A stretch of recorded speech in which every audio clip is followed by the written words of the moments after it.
పెద్దిలో ఇంకొక సాంగ్ 100 మంది బాంబే వాళ్ళు 100 మంది, హైదరాబాద్ 100 మంది వాడారు. ఆ బాంబే వాళ్ళ తీసేసి 200 మంది ఇక్కడ వేసుకుంటే బాగుంటుంది అని చెప్పారు. సో ఆ టైంలో ఏంటంటే ఇంకో 4 సాంగ్లు జరుగుతున్నాయి. ఆ సాంగ్ కుస్తీ అయిపోయిన తర్వాత ఫైనల్కి చరణ్ సార్ పెద్ది క్యారెక్టర్ ఫైనల్కి సెలెక్షన్ అయిన తర్వాత కుస్తీలో లోపల జరిగే సాంగ్ అది. సో నాకు ప్రతి డాన్సర్ అనేవాడు బాగా బలంగా ఇదిగా ఉండాలి. సో అందువలన నేను ఏం చేశానంటే నాకు ప్రొడక్షన్ నుంచి ఏమొచ్చిందంటే బాగా అట్టకట్ట ఉండాలని చెప్పి డైరెక్టర్ గారి దగ్గర నుంచి నాకు సూచన వచ్చింది. మంచి 200 మంది డాన్సర్స్ బాగా బాడీ గీడి ఉండాలి, అంతమంది దొరకరు.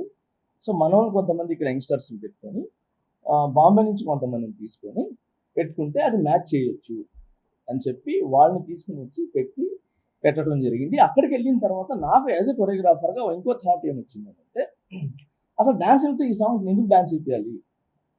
హీరో, హీరోయిన్, ఇంకొక హీరో మధ్యలో వస్తుంది. వాళ్ళు ముగ్గురుతోనే డాన్స్ చేసి వీళ్ళందరినీ కూడా ఒక మమ్మీలో పురుగులు వస్తారు కదా, సో ఆ విధంగా అందరూ వీళ్ళ మీద ఎక్కుతున్నట్టు ఉండాలని నాకు యాజ్ ఎ కొరియోగ్రాఫర్గా నాకు టెక్నికల్గా నేను అలా వెళ్తుండాలి వీళ్ళందరూ అని చెప్పి నేను క్రియేటివిటీగా చేసేదాన్ని.